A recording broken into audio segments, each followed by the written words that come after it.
दोस्तों वैसे तो आए दिन हर रोज मैं आपको सच्ची घटना पे आधारित जो किस्से और कहानी सुनाता हूँ उसमें ज़्यादातर प्रेम प्रसंग को लेकर के होता है। लेकिन आज की जो सच्ची घटना मैं आपको बताने वाला हूँ, दरअसल ये उन सब से बिल्कुल अलग है। क्योंकि आज की सच्ची घटना में खुद पुलिस वाला ही अपने वर्दी का दम दिखाकर एक ऐसा घटना करता है कि जब इसका सच्चाई लोगों को पता चलता है तो सच में इसको सुनने के बाद हर कोई चौंक जाता है। अब जरा आप खुद ही सोच करके देखिए कि जिस पुलिस प्रशासन को आम लोगों की सुरक्षा के लिए बनाई गई है, अगर वही पुलिस प्रशासन इस तरह की गंदी हरकत करने लगे तो फिर आम जनता किसके पास अपनी मदद के लिए जाएगी। सच में दोस्तों आज की जो सच्ची घटना है ये आपको भी कहीं ना कहीं हैरान और परेशान करने वाली है। नमस्कार, मेरा नाम जितेंद्र कुमार, आप देख रहे हैं स्टडी सफर तक। वीडियो को लाइक और चैनल को सब्सक्राइब जरूर कर लीजिएगा। आज की जो सच्ची घटना है ये घटना है उत्तर प्रदेश का गोरखपुर जिला का। गोरखपुर का एक इलाका पड़ता है राम प्रसाद बिस्मिल, और इसी राम प्रसाद बिस्मिल इलाके का रहने वाला डॉक्टर राम शरण दास, डॉक्टर दास जिसकी उम्र करीब करीब 65 वर्ष के आसपास होती है। डॉक्टर डॉक्टर दास जो है जो अपने ही घर में एक क्लिनिक खोल रखा है। मैं आपसे बात कर रहा हूँ 16 मई की सुबह की। हर रोज़ की तरह डॉक्टर दास अपने क्लिनिक पे जाते हैं, करीब 4 घंटों तक मरीज को देखते हैं और लंच के समय जब अपने घर के लिए निकलते हैं तो उनके मोबाइल के ऊपर एक कॉल आता है। नंबर को जब वो देखते हैं वो नंबर उन्हें अनजाना सा लगता है, इसीलिए डॉक्टर दास फ़ोन ही नहीं उठाते। लेकिन जैसे ही कुछ देर के बाद फिर से उसी नंबर से दोबारा उसी फ़ोन आता है, लेकिन जब दोबारा कॉल आता है तो डॉक्टर दास फ़ोन उठाते हैं। लेकिन जैसे ही वो फ़ोन उठाते हैं उधर से फ़ोन करने वाला व्यक्ति काफ़ी कड़क आवाज़ में कहता है कि क्या मैं डॉक्टर रामशरण दास से बात कर रहा हूँ। जैसे इस तरह की बात कहता है डॉक्टर दास कहते हैं कि जी मैं बोल रहा हूँ, बोलिए क्या बात है। इस पर फ़ोन करने वाला व्यक्ति कहता है कि दरअसल मैं ट्रांसपोर्ट नगर पुलिस चौकी से चौकी इंचार्ज शिव प्रकाश सिंह बोल रहा हूँ। दरअसल आपके नाम पर एक महिला ने रेप का मुकदमा दर्ज कराया है जिसका नाम है ज्योति सिंह। आप शाम के करीब 6 बजे के आसपास पुलिस चौकी पे आ जाइएगा। और बस इतनी सी बात कहने के बाद फ़ोन को कट कर देता है। लेकिन जैसे इस तरह की बातें वो कहता है, ये बात सुन करके डॉक्टर दास के चेहरे पे पसीने आना शुरू हो जाता है। डॉक्टर दास जो अपने दिमाग पे जोर डाल करके सोचते हैं कि आखिरकार वो कौन सी महिला है जिसने उनके ऊपर इस तरह का मुकदमा दायर किया है। डॉक्टर दास को ऐसा लगता है कि शायद किसी ने मजाक किया है, यही सोच करके वो घर चले जाते हैं। लेकिन जैसे जैसे शाम होनी शुरू होती है आखिरकार डॉक्टर दास के अंदर बेचैनियां बढ़ने शुरू हो जाती है। और फिर सच्चाई पता करने के लिए शाम के करीब 6 बजे के आसपास डॉक्टर दास अपने ड्राइवर को लेकर पुलिस चौकी में पहुंच जाते हैं। लेकिन डॉक्टर दास जब पुलिस चौकी पहुंचते हैं तो आखिरकार वहां पर चौकी इंचार्ज शिव प्रकाश सिंह से मुलाकात होती है। शिव प्रकाश सिंह डॉक्टर दास को लेकर के एक रूम में जाते हैं और फिर उनको एक फाइल से लेटर निकाल करके दे देता है। डॉक्टर दास जब उस लेटर को पढ़ते हैं तो उसमें लिखा होता है कि मेरा नाम ज्योति सिंह है। दरअसल 6 मार्च को मैं डॉक्टर दास से अपने आप को शाम के समय दिखाने के लिए गई थी। उनके पास आखिरी पेशेंट मैं ही थी। डॉक्टर दास मुझे चेक करने के बाद बोले कि तुम्हें काफ़ी लेट हो गया है, तुम घर कैसे जाओगी, चलो मैं तुम्हें छोड़ देता हूँ। उसके बाद से डॉक्टर दास मुझे छोड़ने के बहाने एक सुनसान जगह पे लेकर के गए और एक बगीचे में मेरे साथ जोर ज़बरदस्ती किया। जब मैं चीखने चिल्लाने की कोशिश की वो मुझे जान से मारने की भी धमकी दिए और फिर जाकर कुछ पैसे देकर के मुझे वहाँ से भगा दिए। बकौल डॉक्टर दास जब ये लेटर को पढ़ते हैं तो उनके चेहरे पे ये परेशानियाँ साफ दिखती है। चौकी इंचार्ज से प्रकाश सिंह उनके यहाँ से लेटर लेते हुए कहता है कि आपको घबराने की कोई ज़रूरत नहीं है। मुझे मालूम है कि जब इस तरह के आरोप बड़े लोगों के ऊपर लगता है उनकी जीवन बर्बाद हो जाती है।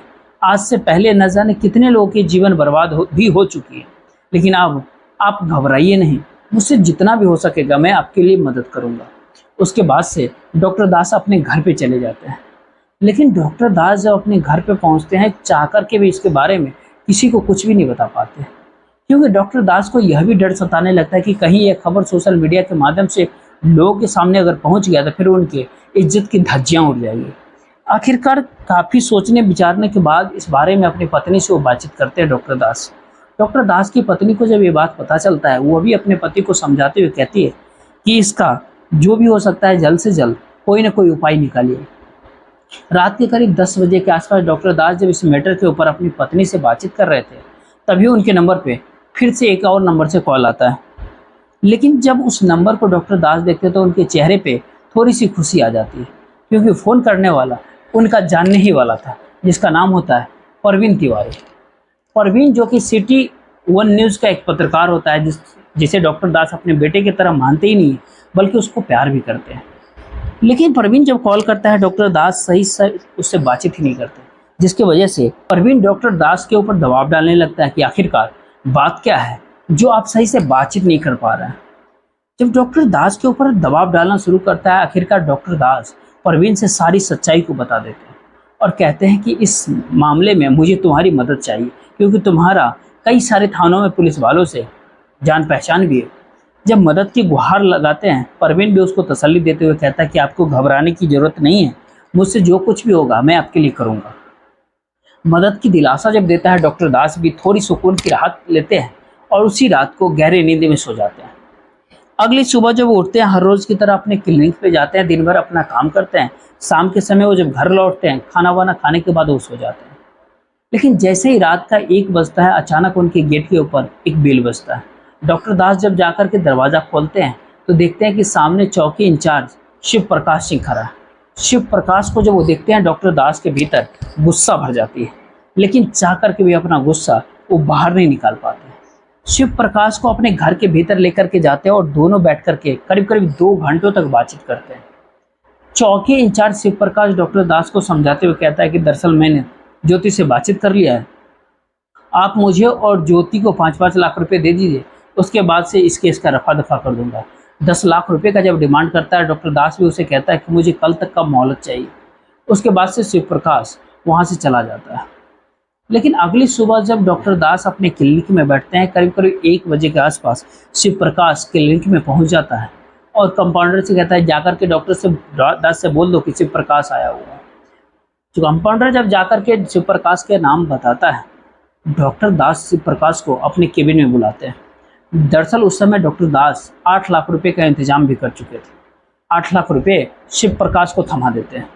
लेकिन जब 8 लाख रुपए शिव प्रकाश को देते हैं, साथ ही साथ वो कहते हैं कि दरअसल मैं उस ज्योति नाम की महिला से मिलना चाहता हूँ और उससे बातचीत करना चाहता हूँ। लेकिन जब इस तरह की शर्त वो रखते हैं, शिव प्रकाश उनके सवालों का कोई जवाब नहीं देता है और वहाँ से वापस वो चला जाता है। और फिर करीब 2 ही घंटे बाद फिर से डॉक्टर दास के नंबर पर कॉल करता है और 2 लाख रुपए का डिमांड करने लगता है। साथ ही साथ डॉक्टर दास को धमकी देते हुए कहता है कि अगर 2 लाख रुपए शाम तक नहीं मिला तो आपके लिए दिक्कत हो जाएगी। जैसे इस तरह की धमकी देता है, अब डॉक्टर दास भी एकदम से परेशान हो जाते हैं। दरअसल डॉक्टर दास को ऐसा लगता है कि शायद उनके साथ चीटिंग हो रहा है, इसीलिए शाम के समय इंडियन मेडिकल एसोसिएशन के अध्यक्ष एसपी गुप्ता से जाकर मुलाकात करते हैं और सारी बात एसपी गुप्ता को बता देते हैं। इधर डॉक्टर एसपी गुप्ता को जब ये बात पता चलता है, उसी समय ही डॉक्टर दास को अपने साथ लेकर एसएसपी साहब के पास पहुंच जाता है। लेकिन बदकिस्मती से एसएसपी साहब से मुलाकात नहीं होती है।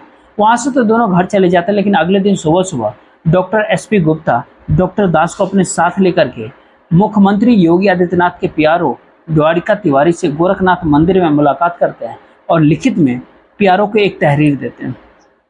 जैसे ये तहरीर इधर द्वारिका तिवारी को मिल जाती है, इस मैटर के ऊपर मुख्यमंत्री योगी आदित्यनाथ से बातचीत करते हैं। इधर मुख्यमंत्री योगी आदित्यनाथ को जैसे ये बात पता चलता है, तुरंत ही गोरखपुर के आईजी जय नारायण सिंह से बातचीत करते हैं और कहते हैं जो कुछ भी मामला है 2 दिनों के भीतर हमें रिपोर्ट चाहिए। इधर आईजी साहब को जैसे ये बात पता चलता है, आईजी साहब भी एकदम से परेशान हो जाते हैं। दरअसल उनको काफ़ी हद तक शर्मिंदगी भी महसूस होती है, क्योंकि मामला उन्हीं के डिपार्टमेंट का था। आईजी साहब तुरंत ही इस केस को एसएसपी रोहन प्रमोद को हैंड ओवर कर देते हैं और कहते हैं कि मुझे 24 घंटे के भीतर ही रिपोर्ट चाहिए। जब ये केस एसएसपी रोहन प्रमोद को सौंपा जाता है, एसएसपी रोहन भी अब काफ़ी सीरियस तरीके से इस केस को लेते हैं और इस केस की जांच पड़ताल करते हुए सबसे पहले डॉक्टर दास के क्लिनिक पे पहुंचते हैं और वहां का सीसीटीवी रिकॉर्डिंग को चेक करते हैं। तो पता चलता है कि 17 मई को सच में दोपहर के समय चौकी इंचार्ज शिव प्रकाश उनके क्लिनिक पे गया हुआ था और उधर से आते हुए भी दिखाई पड़ता है। जैसे सीसीटीवी रिकॉर्डिंग मिल जाती है, उसके बाद से एसएसपी साहब उस लेटर की जांच पड़ताल करना शुरू करते हैं। लेकिन एसएसपी साहब जब उस लेटर की जांच पड़ताल करते हैं तो पता चलता है कि ज्योति सिंह नाम की कोई तो लड़की ही नहीं है। जब इस तरह की सच्चाई सामने आती है, उसके बाद से एसएसपी साहब चौकी इंचार्ज शिव प्रकाश को अपने पास बुलाते हैं और इस मैटर में उनसे पूछताछ करते हैं। लेकिन इधर चौकी इंचार्ज शिव प्रकाश सिंह एसएसपी साहब के सामने जब जाता है, उसका पूरा शरीर थरथराने लगता है। एसएसपी साहब शिव प्रकाश को धमकी देते हुए कहते हैं कि जो कुछ भी मामला है मुझे सच सच बताओ, वरना तुम्हारे लिए काफ़ी दिक्कत हो जाएगी। अब एसएसपी साहब जैसे इस तरह की धमकी देते हैं, आखिरकार चौकी इंचार्ज शिव प्रकाश अपनी पूरी सच्चाई को कबूल कर लेता है। लेकिन जब पूरी वारदात के बारे में एसएसपी साहब को बताता है तो सच में इसको सुनने के बाद हर कोई दंग रह जाता है। शिव प्रकाश जो मूल रूप से वाराणसी के सारनाथ का रहने वाला, शिव प्रकाश के पिता भी पुलिस में थे, लेकिन साल 2011 में ड्यूटी के दौरान ही शिव प्रकाश के पिता की मौत हो जाती है और फिर उनके जगह पर शिव प्रकाश को नौकरी मिल जाती है। शिव प्रकाश बनारसी में ही रह करके अपना ट्रेनिंग लेता है और ट्रेनिंग खत्म होने के बाद उसकी पहली ज्वाइनिंग ट्रांसपोर्ट नगर पुलिस चौकी को। शिव प्रकाश जब अपनी ड्यूटी पे आता है, शिव प्रकाश को लगता है कि शायद पुलिस डिपार्टमेंट की जो नौकरी है ये केवल और केवल पैसा उगाही का काम करता है। इसीलिए शिव प्रकाश जब अपनी नौकरी को ज्वाइन कर लेता है, अपने इलाके के तमाम व्यापारियों से और गाड़ी चालकों से पैसा वसूली का धंधा शुरू करता है।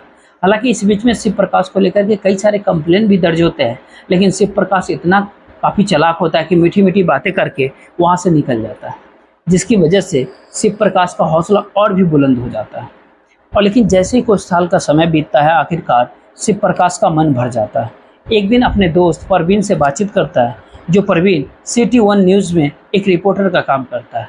दरअसल ये परवीन कुछ साल पहले डॉक्टर दास के पास ही नौकरी करता था, लेकिन कुछ साल नौकरी करने के बाद परवीन नशे की आदी हो जाता है।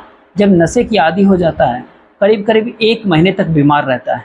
इस बात की जानकारी जब डॉक्टर दास को पता चलता है, उसका इलाज तो कर देते हैं, लेकिन साथ ही साथ उसको नौकरी से निकाल देते हैं। नौकरी से निकलने के बाद परवीन सिटी 1 न्यूज़ में रिपोर्टर का काम करना शुरू करता है, जिसकी वजह से एरिया के तमाम पुलिस वालों से भी उसकी संगत हो जाती है। इधर चौकी इंचार्ज शिव प्रकाश जब परवीन से मुलाकात करता है, परवीन से कहता है कि यार मैं छोटे मोटे पैसे कमा करके अब थक चुका हूँ, दरअसल मैं एक ऐसा आदमी का इंतजाम तुम करो कि जिससे मोटी रकम कमाया जा सके। मोटी रकम कमाने की जब बात करता है तो परवीन भी डॉक्टर दास का नाम ले लेता है। कहता है कि उनसे तुम पैसा कमा सकते हो, लेकिन इसके लिए तुम्हें थोड़ा सा दिमाग लगाना पड़ेगा।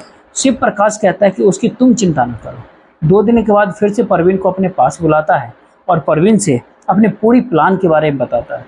दरअसल शिव प्रकाश जब ज्योति नाम की लड़की के नाम से लेटर बनाकर डॉक्टर दास को फंसाने की जब बात कहता है, तो परवीन भी उसका साथ देने के लिए तैयार हो जाता है।